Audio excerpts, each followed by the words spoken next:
fresh and ever new. Make my life a holy sacrifice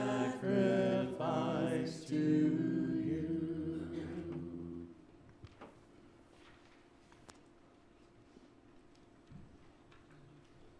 Good morning, church.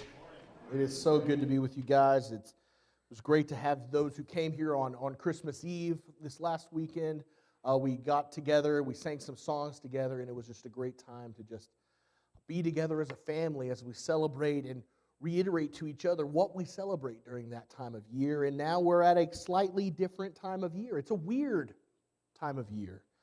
Shortly after two pretty feast-focused holidays, we make a decision to eat better.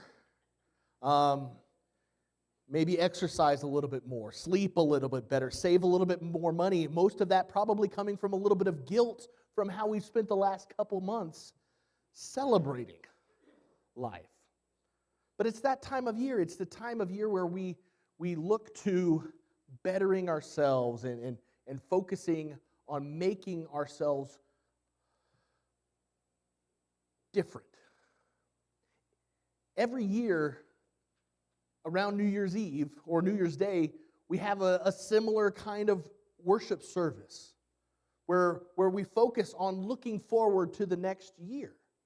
And every year I say the same thing of, it's just another day. The reason that it's the beginning of the year is just arbitrary. It was decided a long time ago. I think Julius Caesar was the one that added January and February to the front of the calendar, which is why December means like the 10th month, but it's the 12th month. Time is really pretty arbitrary. But it's a time of year that we do that we do look ahead. I mean, even me, even though over the last couple of years, I make that same argument about time being arbitrary, I still set up the sermons in such a way that we start new series at the beginning of the year. I don't ever have one that spans over the new year because it just feels more normal for us to start a new year and to look towards new things. Making those decisions, whether it is eating better, exercising more, sleeping more, saving money, and trying to have a better quality time with our family. Maybe we're looking for new career, better options career-wise. We do those things at that new year. Now, we are the sum whole of our decisions, our own actions, as well as how we react to the decisions and actions of others. That's what makes you who you are. That's what puts you in the situation that you're in. It's both your decisions and how well you react to other people's decisions. And there is a measure of maturity that comes with making a New Year's resolution, because you're saying, hey, I'm responsible here. I'm the captain of this ship. I don't want to just be drifting along with the way things are going around me. I want to make a choice. That's the mature part of those New Year's resolutions. So I hope that you decide this year to take some steps piloting your ship so that this year is more of what you want it to be. There's a song, sorry, this is being so weird on me right now, and I want to be able to control it better, but it doesn't want to be controlled. You know, there's a lesson in that. There's a song by a band called Switchfoot. It's one of my favorite bands. It was formative for me because it was a band that was real popular when I was in high school. It's a Christian band. And there's a song on this album here of Beautiful Letdown called This Is Your Life. This is your life. And I'm going to read a couple of the words from this song for you now. It says, yesterday is a wrinkle on your forehead. Yesterday is a promise that you've broken. Don't close your eyes. This is your life, and today is all you've got now. And today is all you'll ever have. So don't close your eyes. This is your life. Are you who you want to be? This is your life. Are you who you want to be? This is your life. Is it everything that you dreamed that it would be when the world was younger and you had everything to lose? We look at our lives, and sometimes we ask the question of, how did I get here? How did I get to this place? Because this isn't what I envisioned back when the world was younger and I had everything to lose. Your present, though, is a result of your past, and nothing can change that. So we have to ask that hard question, that since this is your life, since it is your life, are you who you want to be? If the answer is yes, then how do you keep going? How do you keep moving in that direction? If everything is exactly how you planned it, well, how did you get there and how do you keep that going? If the answer is no, well, then what needs to change? It's a question that we need to ask ourselves more often than just once a year. It's a question that we need to ask ourselves each day, to check in with ourselves, to make sure that we are going in the direction that we want to go. Today or tomorrow is just as good a day as any. Time is a construct, right? But since it is the new year, I want to encourage you to make it a new year. Make those decisions to do something about the shortcomings that you may see in your life. But we have to remember something, that making that decision is kind of easy. It's really easy to say, well, I want to lose weight. I want to save more money. I want to better myself more studying wise so that I can be more prepared as a preacher to answer questions and help people. Making the decision to do that, saying I want to do that, is super easy. Following through, that's the tough part. 2018, some researchers did some surveys to find out how successful people were on their New Year's resolutions. Now, the way they do these surveys is they ask people questions. They give them a list of things, and they try to make it as unbiased as possible, but it all comes down to a basic question of, hey, did you make a New Year's resolution, yes or no? And B, were you successful in that? So there is some self-reporting bias that's in that.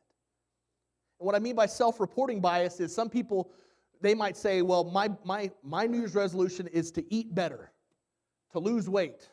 I want to lose 50 pounds. Well, if they lost 30 pounds, they're like, I did a pretty good job. So I'm going to say that I was successful. That's that self-reporting bias. When the truth is if your resolution was 50 pounds and you said 30, you weren't successful. More people, I want to lose 50 pounds, and they usually gain about 6. That's I can drive by a donut shop and gain weight. I don't even go inside. Just seeing the sign puts on the pounds. But that percentage is kind of depressing. 8%, which is including a bias that probably means it's lower than 8%,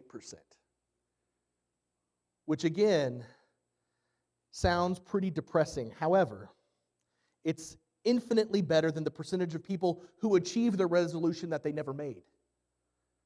There's a famous quote by Michael Scott quoting Wayne Gretzky that says, you miss 100% of the shots you never take. If you don't take the shot, you're not going to make the shot.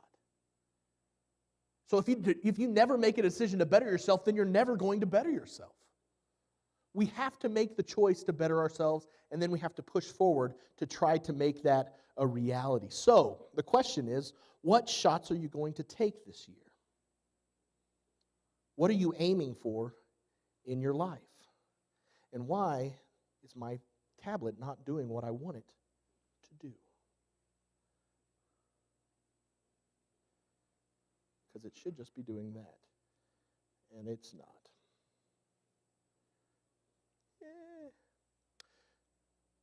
So what shots are you going to take?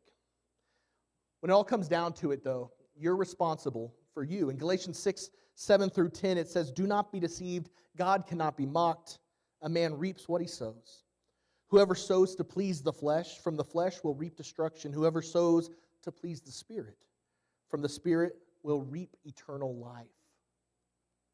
Let us not become weary in doing good, for the proper time we will reap a harvest if we do not give up. Therefore, as we have opportunity, let us do good to all people, especially to those who belong to the family of believers. We reap what we sow. Think back at your life. You can close your eyes if you feel like it. You can kind of even, if you can see through the darkening of the picture, there's some pictures up here of all of these things in our lives that we want to try to have control over. Whether it's time, money, food, exercise, that's what's filling the page behind me. Things that we usually try to make resolutions about. So how much of your life have you spent molding, adjusting, readjusting, and building towards a career? Building yourself towards financial security. Building yourself towards a pleasant family experience. We spend most of our lives seeking those things. I changed my college degree like 3 times. I ended up with a business degree that I don't use. But I was constantly searching, trying to find what my purpose was. How was I going to provide for my family? Now I'm worried, am I going to retire? Is my retirement plan just death? We spend a lot of time and effort trying to secure our future in that sense. Making resolutions to learn a new skill so that we can be even more successful. Or build into that happiness. But how much time do we actually spend looking at our spiritual life? Trying to build that out. Looking towards that spiritual career that we have. Or are we more focused on what's going on while we're just working here on earth? And this is driving me crazy. Because it should just be that. There we go. I think I figured it out. We spend most of our time just worried about our worldly lives, our worldly careers, our worldly securities. We spend a lot less, if we're perfectly honest with ourselves,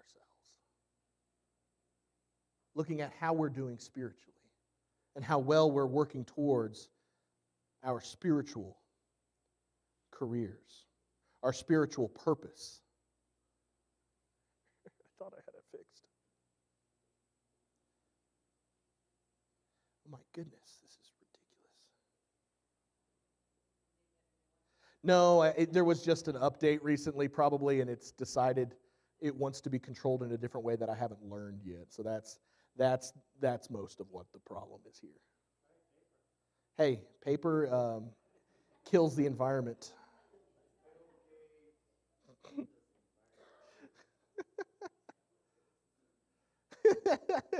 Well, I mean, I think I did a good job on just killing it myself. So the question is, are you ready to work? Are you ready to work towards your spiritual purpose, your spiritual career? Because we all have a spiritual career. Because we're all called into one purpose, and that's to be ambassadors for Jesus. That's our purpose. That's our career. That's what our focus should be, more so than will we be able to vacation and have a good life when we retire.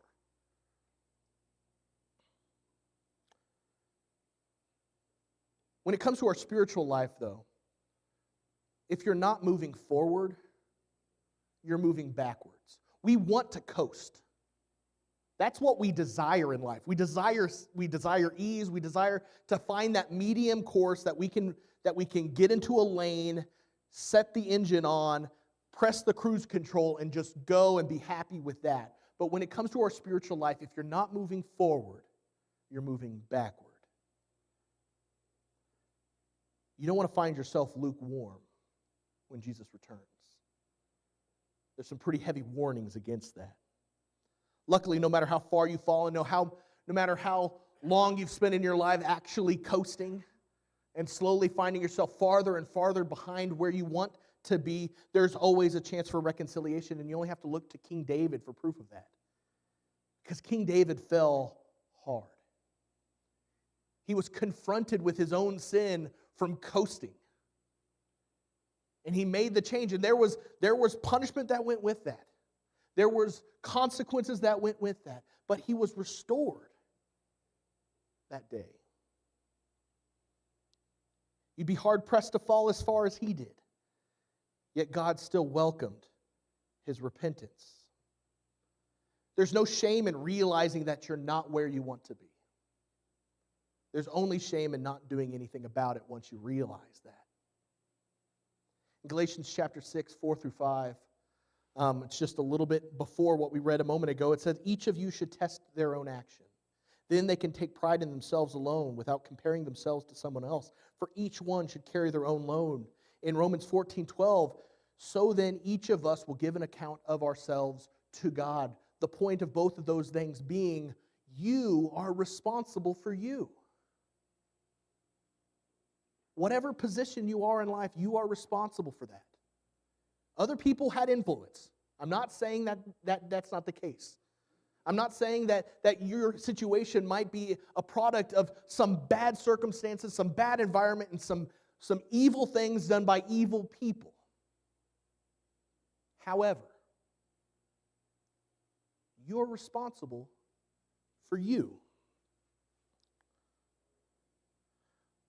When I first moved here to Colorado, I was working on my degree at Oklahoma Christian still. We moved up here on faith and a prayer just because Ari wanted to live in Colorado. She was tired of southeast Oklahoma, so we moved to Denver.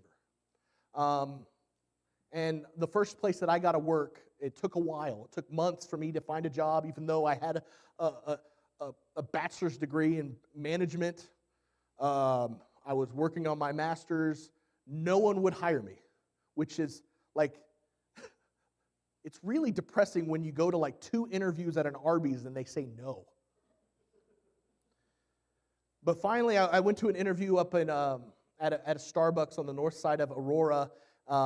My boss's name there was Jesus, so I worked for Jesus long before I worked here at Southeast. But I went there and I had interviews with him, and I told him, I'm like, hey, a lot of people are saying that I'm overqualified. They don't want to hire me because X, Y, Z. And I said, I'm going to tell you, I'll be here at least a year, no less than a year. I will work here for a year if that's what you need, a guarantee of service to know that I'm not just going to leave. I will work here. You have a year. I'm going to graduate soon, hopefully, but I will work here for a year, and I'll do whatever you need me to do. 4:30 in the morning, okay, I don't care. I'll be here. I'll work, and I got a job. And I started at the end of September in 2012. By January 2013, I was training people.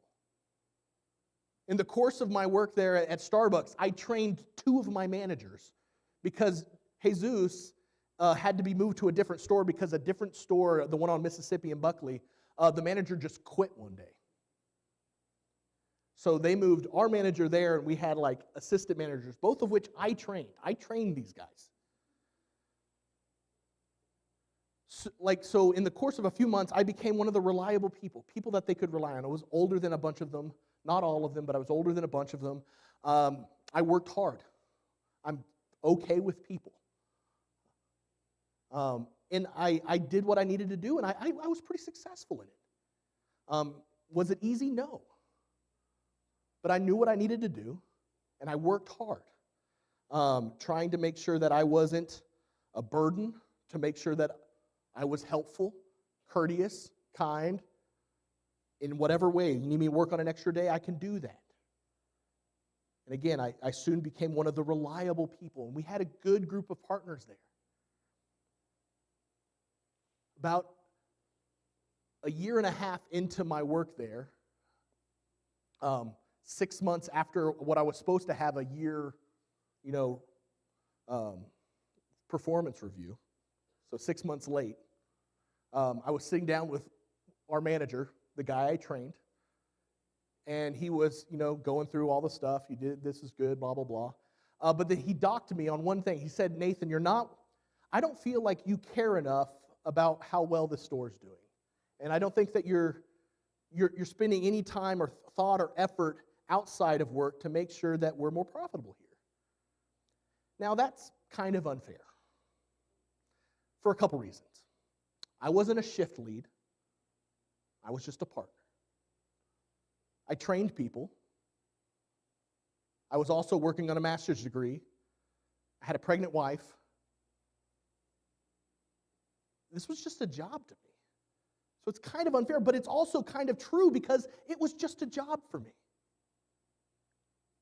I cared about my coworkers, some of my customers, a lot of them.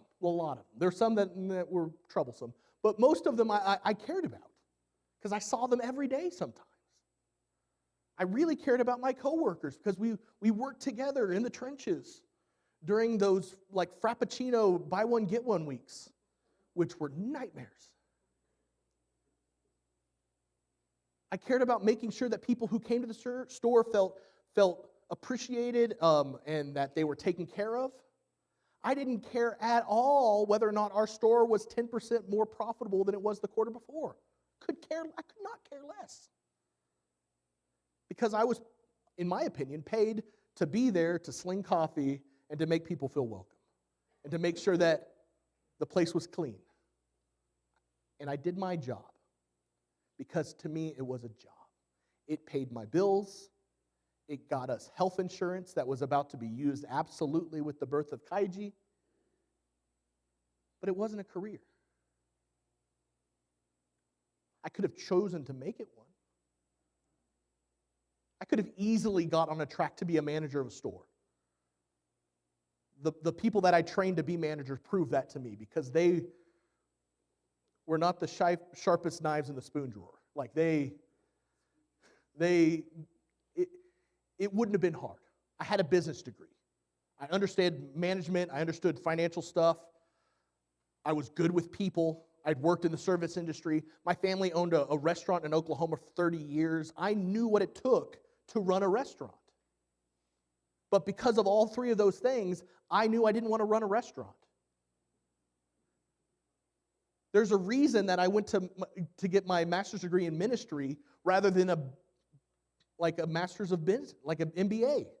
Because about halfway through that program, I realized that the business world was far too cold for me.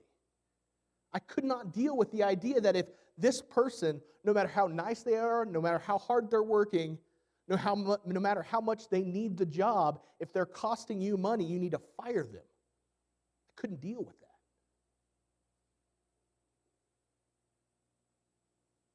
This was just a job.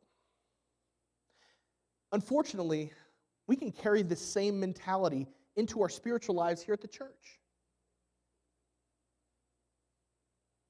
We treat it as just a job. We punch the clock.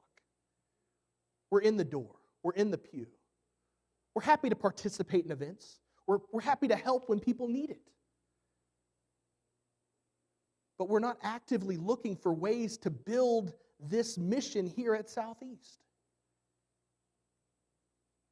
We're happy to just coast. Like I was happy to coast at Starbucks. I worked 4 days a week, 5 days a week. Most of those were 4:30 in the morning to about noon, which sounds like an awful time, but it was really the best time because at 4:30 in the morning, people know what they want. They're not hemming and hawing over what they might want. They know, and they want it now and fast and easy, and then they're gone. Best customers. I was happy to coast there at Starbucks. And there have been times in my life where I was happy to coast in the church.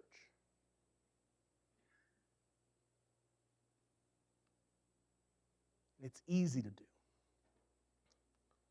It's easy to be happy just being helpful, courteous, present.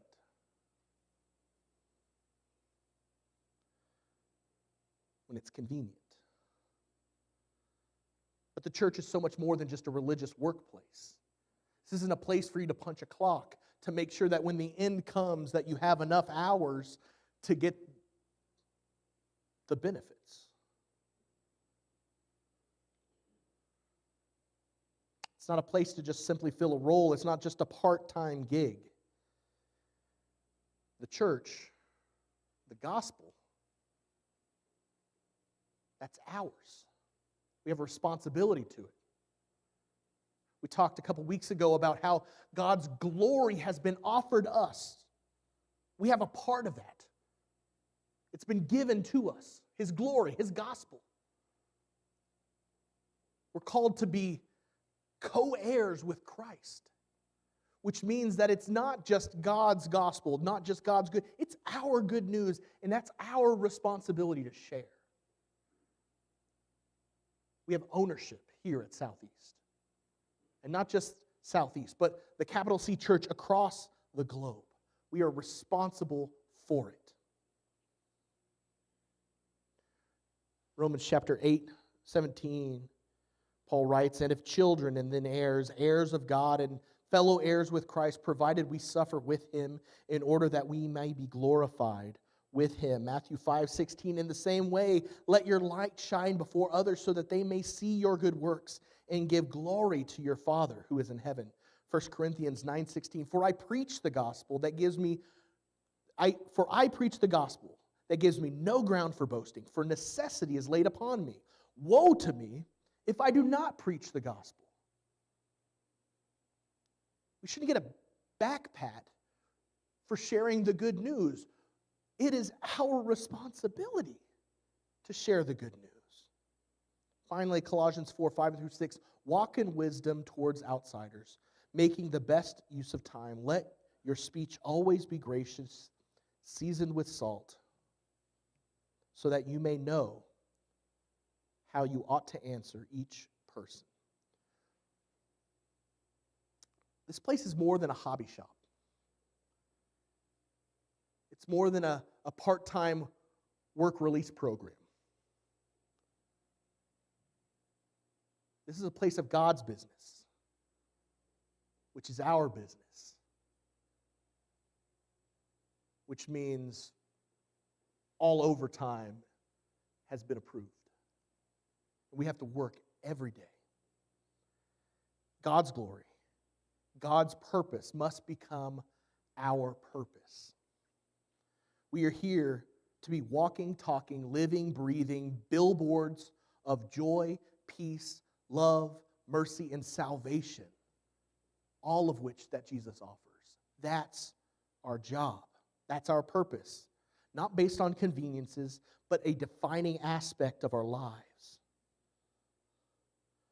So we need to start asking ourselves the questions that my manager was getting on to me for not asking about my time there at Starbucks. Is what can we do here at Southeast to make Southeast what it needs to be? Because at Starbucks, I didn't care.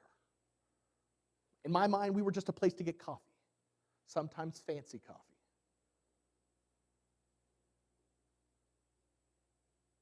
So we need to ask the questions. Each of us needs to ask the question of, what is it that I believe that God could use Southeast for, and how can I push the ball in that direction? Because it's our responsibility to do that.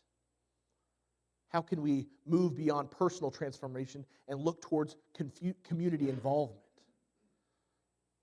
But whether it's personal growth or corporate growth,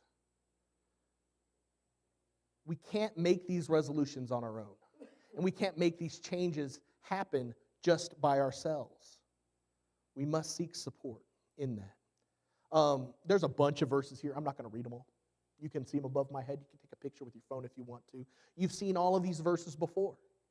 I'm not bringing you any new information. I'm just reminding you of what you already know, and that's the church is plural for a reason.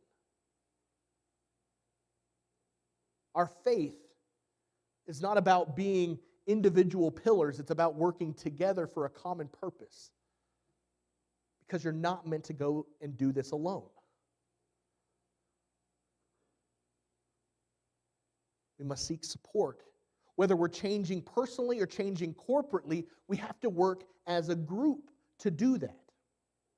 There's a reason that there's all of this wisdom calling for us to seek out people to keep us accountable. And the reason that we're supposed to seek out other people to keep us accountable is because God knows that we can't keep ourselves accountable. We are way too forgiving of ourselves. We trust, I had good intentions. Well, I meant to call you to see if you were doing okay. That's enough, right? Well, I intended to read the Bible more and study more, but, other things got in the way. Disney just released a new What If series. My time kind of got sucked away. But I meant to. God knows that we are really awful at keeping ourselves accountable, which is why He tells us to use other people. Use other people that we trust to keep us accountable. Whether it's things that we need to get rid of in our lives, like sin and bad habits, or if it's building in new habits to take the place of those old ones. We're called, in James 5, he tells us to confess our sins to one another. Because He knows that if we keep things secret, that we're probably going to fall back into them. If we try to just do it on our own, we're probably going to fall short like the other 92% of the people who fall short on their New Year's resolutions. However, if you grab a friend and you walk together,